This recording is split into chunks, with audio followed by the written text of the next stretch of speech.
진짜 기쁜 소식 복음이라는 제목으로요, 우리 잠시 말씀 나누도록 하겠습니다. 자, 오늘 본문에 보면요, 가이사 아구스도가 호적을 정리하라 하는 명령이 내려져서 유대의 많은 사람들이 고향을 향하는 장면이 나옵니다. 우리가 먼저 기억할 것이 이 신약시대의 배경을 보면 유대의 왕은 헤롯 왕으로 되어 있죠. 그것은 이제 분봉왕입니다. 유대 지역, 시리아 지역을 다스리는 왕이고요. 그리고 또 본래 행정적으로는 그렇게 되어 있지만 실제로는 어디에 속해 있나요? 로마 제국 안에 유대가 있는 겁니다. 그러면 가이사 아구스도는 로마의 황제이죠. 그 황제가 유대 지역에 인구조사를 하겠다. 그래서 고향으로 사람들이 다 돌아가게 됩니다. 그래서 다윗의 후손이었었던 요셉이라는 목수도 지금 자신이 살던 갈릴리 지방의 나사렛에서 베들레헴, 다윗의 동네를 향해서 지나가고 있다. 이렇게 시작을 합니다. 그리고 약혼녀 마리아는 이미 임신 중이었다. 이런 표현이 나옵니다. 우리가 다 알고 있는 것처럼 베들레헴에 도착을 했는데 거처할 여관이 없어서 결국 어디에서 아기를 낳게 되어 한쪽 구석에 처박혀 있는 마구간에, 그리고 말구유에 아기를 낳게 됩니다. 그리고는 이때 베들레헴 주변에 있었던 목자들이 밤에 양을 지키고 있었는데 주의 사자가 나타나서 이런 소식을 전하죠. 온 백성에게 미칠 큰 기쁨의 소식이 있는데 그 소식을 너희들한테 전해준다. 오늘 다윗의 동네에 너희를 위해서 구주가 나셨으니 곧 그리스도 주시니라. 이렇게 이야기를 해요. 이게 우리는 되게 은혜롭지만요, 사실은 되게 생뚱맞은 이미지입니다. 상상을 해보면 되게 생뚱맞은 게 뭐냐 하면, 아까도 말씀드린 것처럼 이미 헤롯 왕궁에 헤롯이 왕으로 있고요, 그 다음에 또 로마에 가면 세상에서 힘이 제일 센 황제도 이미 로마에 있습니다. 그런데 복음을 전해준다고, 복된 소식을 전한다고 이 촌구석에 이렇게 초라한 곳에 이렇게 얘기할 수 있어요. 거기다가 왕의 소식을 갖다가 굳이 우리 목자들한테까지 전할 이유가 뭘까? 이런 생각할 수 있어요. 왜냐하면 당시에 목자들은 우리가 생각하기에 주님을 목자의 비유를 하니까 좋은 거라고 생각을 하지만, 사실 당시에 유대에서는 목자는 3D 업종입니다.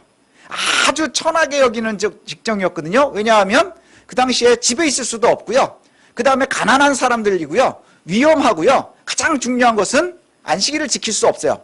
양들이 안식일이라고 말을 잘 듣고 지네들이 알아서 집에 있고 막 이러는 게 아니거든요. 그래서 안식일을 지킬 수 없는 가장 낮고 천한 사람들, 그 사람들이, 다른 사람들은 다 자는 밤에 홀로 외롭게 양떼를 지키고 있는데 거기에 이 촌구석에 왕의 소식이 전해진다고? 이거는 완전히 생뚱맞기가 그지없는 이야기입니다. 이 사건 속에서 이렇게 보면요, 오늘 본문에서 보면 두 가지를 대비하고 있는 것 같아요.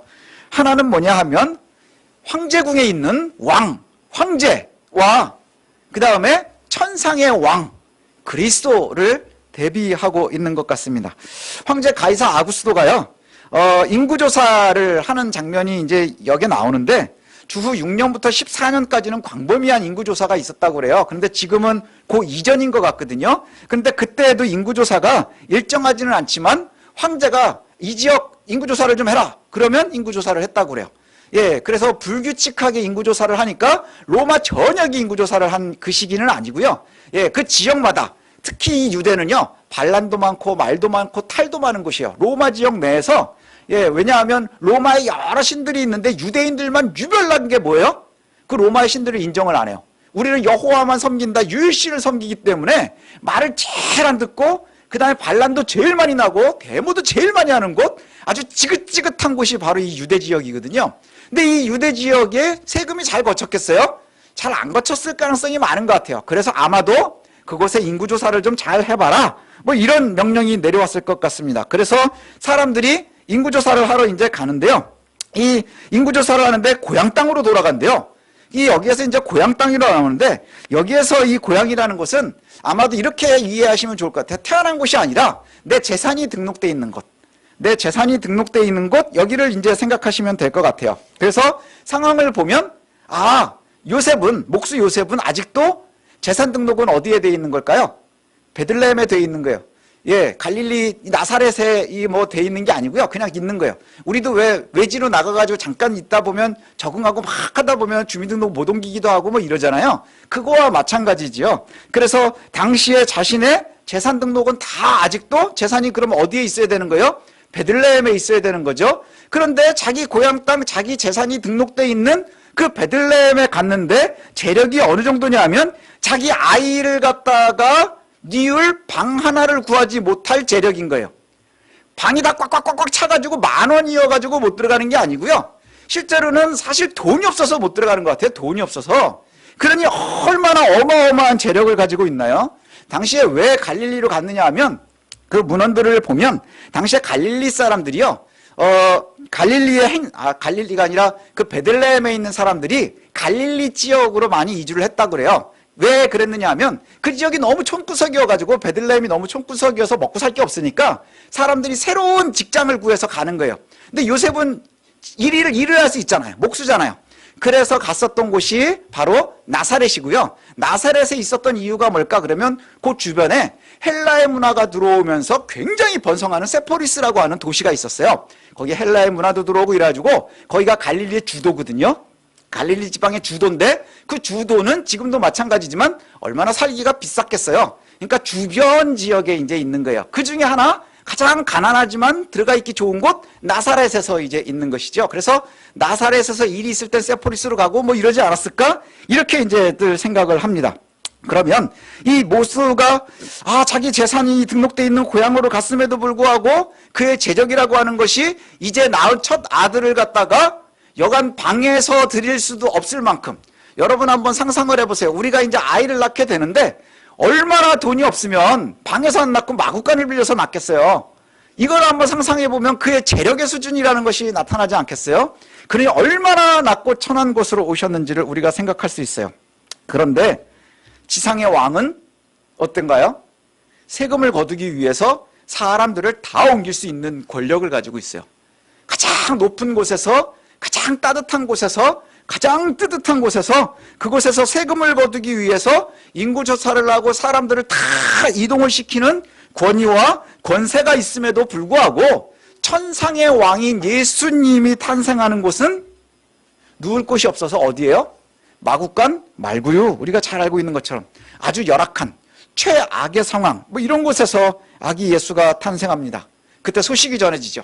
그때 소식이 쫙 전해지는데 뭔가요? 처음에 말씀드린 것처럼 주변에 양을 치고 있었던 목자들에게 하늘의 전령인 주의 천사들이 나타납니다. 주의 사자들이 나타나서 뭐라고 얘기하느냐? 온 백성에게 미칠 기쁨의 좋은 소식을 내가 전해주겠다. 오늘날 다윗의 동네에 너희를 위하여 구주가 나셨으니 곧 그가 주시다.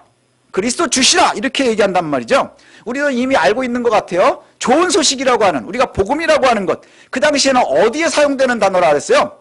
황제의 탄생을 알리는, 그 다음에 황제의 아이가 태어났을 때, 아들이 태어났을 때 그 소식을 알리는, 그 다음에 전장에서 황제가 승리했을 때 그 승리의 소식을 알리는, 그게 일반적으로 기쁜 소식이에요. 복음이에요. 좋은 소식이에요. 자, 주의 사자가 나타나서 뭘 전한다고요? 너희에게 좋은 소식을 알린다. 너희에게 구주가 나셨다. 당시에 좋은 소식은 어디서 울리는 게 정상인 거예요? 제국의 황제궁에서, 아니면 적어도 헤롯의 궁에서, 거기에서 나타나야 되고요. 그리고 그 경축하고 막 이래야 되는 것이죠. 그런데 지금 어디에 나타나고 있는 거예요? 가장 천하고 못났고 아프고 배고프고 쓸쓸하고 춥고 외롭고 그러한 마구간에, 그 다음에 말구유에, 그 비천한 곳, 초라한 곳에 나와요. 너무나 비유가 대비가 되지요. 황제의 좋은 소식과 천상의 왕의 좋은 소식. 그런데 여기에서 우리가 찾을 것이 하나 있습니다. 뭐냐? 비천한 환경에서 태어난 아기 예수는 누가 찬양을 해요? 하늘의 천군 천사가 찬양을 하는 거예요. 하늘의 천군 천사가 다 찬양을 합니다. 지극히 높은 곳에서는 하나님께 영광이요, 땅에서는 기뻐하심을 입은 사람들 중에 평화로다 하면서 그 모든 좋은 소식들이 전해지고 있어요. 땅에서 나오는 황제의 탄생 소식이 들릴 때는, 그 승리의 소식이 들릴 때는 누가 찬양을 할까요? 누가 그것을 갖다가 기뻐할까요? 황제의 근위대, 그 다음에 황제의 성가대, 거기가 빰빠라빰빰빰하고 뭐 어마어마하고 화려한 막 그 성가 찬양을 하지 않았겠어요? 그러나 가장 초라한 곳에 있는 그 아기 예수의 탄생 때에는요, 하늘이 움직이는 거예요. 온 천하가 움직이는 거예요. 땅과 하늘을 다 아우르는 그러한 찬양을 받는 것이죠. 현장의 모습은 지금 어떻지만, 낮지만, 천하지만, 배고프지만, 쓸쓸하지만, 어둡지만, 꿉꿉하지만, 그러나 그곳에 그리스도가 있기 때문에 그리스도가 있는 곳이 바로 가장 높은 곳이 되고 가장 영광스러운 곳이 되고 가장 위대한 곳이 된다고 하는 것이죠. 하늘이 움직이는 거예요. 하늘의 영광, 땅에는 평화, 이것을 이야기합니다. 근데 우리가요, 여기에서 숨겨져 있는 것을 하나 찾아야 돼요. 하늘에는 영광인데 땅에는 누구에게 평화예요? 기뻐하심을 입은 사람들 중에 평화예요. 기뻐하심을 입은 사람들 중에 평화. 모든 사람이 알지 못해요. 첫 번째 탄생의 날도요, 모든 사람이 알지 못했어요. 오히려 유대인들 중에서는 가장 낮고 천한 목자들이 거기에 참여할 수 있었고요. 또 우리 오늘 본문에는 나오지 않지만 동방의 박사들이 나와요. 동방 박사는 뭐 러시아 쪽일 것이다, 터키 쪽일 것이다, 뭐 말이 많지만 그게 중요한 게 아니라 이방인이라는 거예요. 이방인의 천문학을 하던 사람들이라는 것이죠. 그러면 아주 그 당시에 천문학을 하는 사람들은 점술가 뭐 이렇게 본단 말이에요. 그러면 정말 이방에서도 천한 이들, 그 다음에 그 유대의 절기에서 보면 아주 소외된 사람들, 그 다음에 유대의 문화에서 가장 낮고 천한 목자들, 이방인들이 와서 그 복음을, 저 예수님의 탄생을 기뻐하고 경배하는 거예요. 한번 상상을 해보세요. 얼마나 웃기는 장면이에요. 그죠? 동네 관리, 동장 한 명이 없어요. 동장, 리장도 없는 거예요. 그런데 거기에 가장 낮고 천한 가장 하층민의 노동자 대표, 그 다음에 이방인 대표, 요즘으로 얘기하면 이주 노동자가 될지도 모르겠어요. 그러한 사람들 몇 명이 어디에 있는 거예요? 어디 학구방에 저기 그 왜 쪽방이라 그러죠? 그러한 곳에 지금 아기가 하나 있는데 거기에 평강이다 평강이라 그러면서 눈에 보이는 건 뭘 얘기하는 거예요? 걔네들끼리 복음이라, 왕의 탄생이라 뭐 이러고 있는 거예요. 얼마나 웃기는 상황이에요. 그런데 여기에 비밀이 있어요. 뭐냐? 지금 온 우주가 영광스러워하고 있다는 거예요. 온 우주가 영광스러워하는데 그 영광을 바라보는 건 누구예요? 기뻐하심을 입은 사람들 중에 평화로다, 이렇게 얘기를 하는 거예요. 기뻐하심을 입은 사람들, 그 기뻐하심을 입은 사람들이 누굴까요? 믿음 가운데 있는 이들인 거예요. 교회를 우리가 선택된 사람들의 모임이잖아요. 하나님의 기뻐하심을 입은 사람들의 모임이 뭐예요? 그게 교리로 얘기하면 교회인 거예요. 저와 여러분들의 모습이라는 거예요. 모든 사람이 알지는 못하지만 그 소식을 목자들이 들었고요. 그리고 멀리 동방의 박사들이 들었고요. 그리고 그 소식이 지금 이 아침에 저와 여러분에게 들려지고 있는 거예요. 저와 여러분에게 그 소식이 지금 전해졌어요.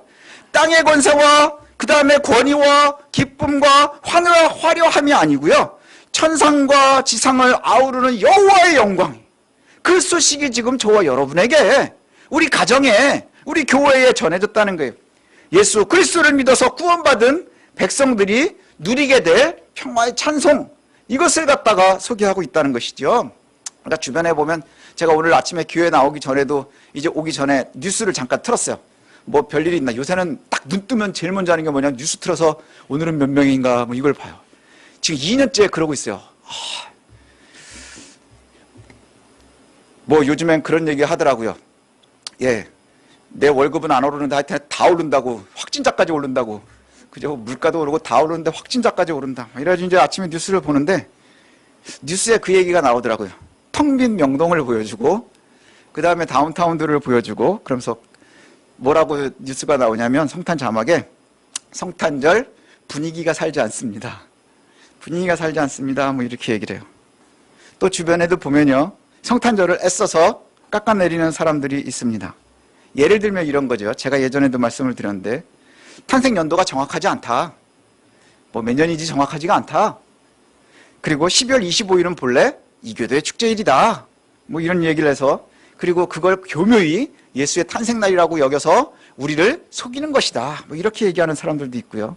그 다음에 요즘은 아까도 말씀드린 것처럼 성탄절을 잊어버리게 만드는 게 뭐냐?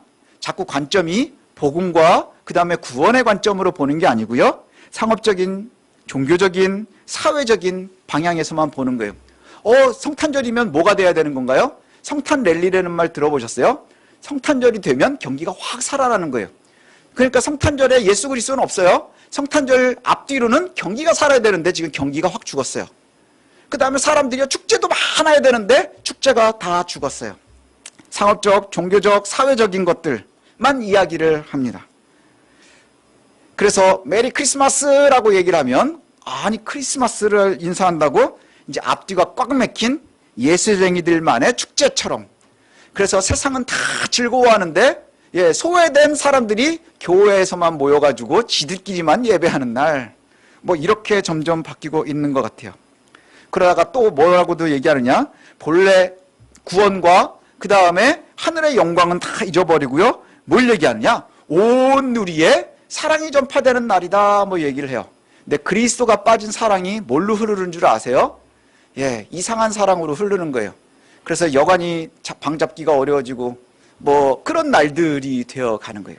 크리스마스 베이비, 뭐 이런 얘기가 나오는. 또 온 누리가 하나가 되어야 합니다 라고 얘기를 하죠. 그래서 요즘에는 이제 뭐 교회들도 성탄 추리가 이제 뭐 많이 하던 교회들도 지금 2년째 이러니까 이제 교회들도 추리를 줄이는데, 여전히 사찰에는 성탄 추리가 있습니다.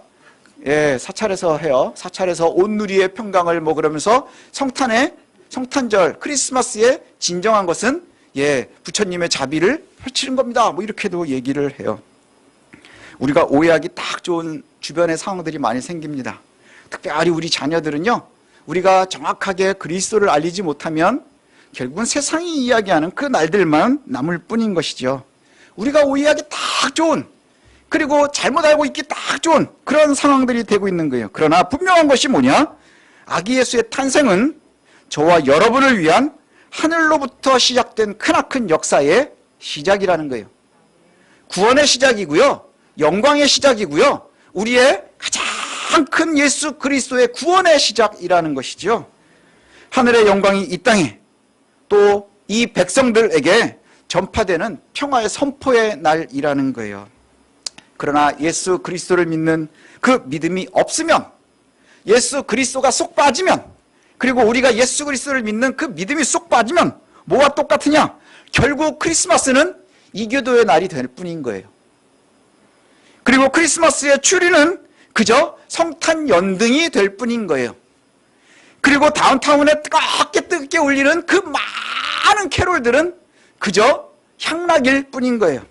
화려한 조명들은 그저 전기만 낭비하는 것 뿐이라는 거예요. 예수 그리스도의 구원이 빠지면 성탄절은 이교도의 축제날과 구분할 거리가 없어요. 어떠한 구분도 있지 않아요. 그 다음에 성탄 추리와 그 화려함이요, 예수 그리스도가 빠지면 향락가와 다르지 않은 모습으로 남는 거예요. 예수 그리스도가 빠지면 죄악된 모습이나 그 다음에 하늘의 영광을 상징하는 모습들이나 다를 바가 하나도 없어진다는 것이죠. 뭐가 중요한 거예요? 예수 그리스도의 탄생이 우리의 구원에 미치는 영향을 기억하는 거예요. 그리고 그것을 감사하는 거예요. 그것이 없다면 아무 의미가 없죠. 그저 우리는 하루 쉬는 날, 하지만 오늘 하루 쉬면 내일 일을 더 해야 된다는 거, 뭐 이런 거밖에 더 있겠어요.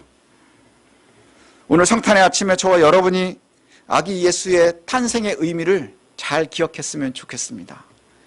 그래서 세상적으로 볼 때 우리 주변으로 보면 화려함도 빠지고 뭐 행사도 좀 줄고 뭐 우리가 만나지도 못하고 하지만, 여러분 가정에서, 지금 가정에 계시는 분들도 가정에서, 그리고 우리의 삶에서 오늘 하루 무엇을 기억해야 되나요? 하늘의 영광이 어디서부터 오는지, 땅의 평화가 어디서부터 오는지, 겉으로 드러나는 모습은 내 주변의 모습이 초라하고 별 볼 일이 없을지라도 아기 예수의 탄생했었던 그곳도 가장 초라하고 가장 별 볼 일 없고 가장 후진 곳이었어요. 가장 슬픈 곳이었어요. 그러나 그곳에 하늘이 움직이는 영광이 있었고요, 땅을 구원하는 평화가 있었음을 우리가 놓치지 마시기를 바랍니다. 여러분의 삶의 터전, 어쩌면 초라해 보이는 원룸에서, 그 다음에 조그마한 집에서, 화려하지 않은 그곳에서, 그 다음에 화려하지 않은, 많지 않은 음식 속에서, 그 속에서 예수 그리스도가 있으면, 그 구원을 우리가 누릴 수 있다면 참된 기쁨이, 하늘과 땅을 아우르는 영광과 평화의 모습이 저와 여러분들에게 있을 줄로 믿습니다. 그래서 오늘 우리의 전 인격이 우리가 참된 예수 그리스도의 성육신하심을 기억했으면 좋겠습니다. 그리고 성탄절의 주인공은 누군가요? 아기 예수인 거예요. 그저 그냥 우리 눈에 보이는 조그마한 아기들 그 모습이 아니고요, 가장 높은 곳에서 태초부터 계시던 그 말씀이 육신이 되어 이 땅에 오신 그 날, 아기 예수, 가장 높은 곳에서 가장 낮은 곳까지 우리를 위해서 자신을 희생시키면서 오신 그 날, 그것을 감사하는 것이 빠지면 오늘은 아무 날도 아닌 거예요. 아무 날도 아닌 거예요. 오히려 죄악에 가까워지는 날이 되는 거예요. 이교도의 날과 가까이가 있게 되는 것이고요, 향락의 날에 가장 가까이가 있는 곳이고요, 그 다음에 가장 많은 사람들이요 죄악으로 빠지는 곳에 있는 곳이에요. 우리가 꼭 기억하시길 바랍니다. 크리스마스는 구원의 서정에 있는 날인 것을, 예수 그리스도의 성육신이 저와 여러분의 구원의 서정에 있는 날인 것을 꼭 기억하시고 그것을 놓치지 않는 저와 여러분들, 그래서 구원의 감사와 구원의 기쁨이, 향락이 아닌 구원의 기쁨이 넘치는 그런 성탄절 저와 여러분들 보내시기를 소원합니다.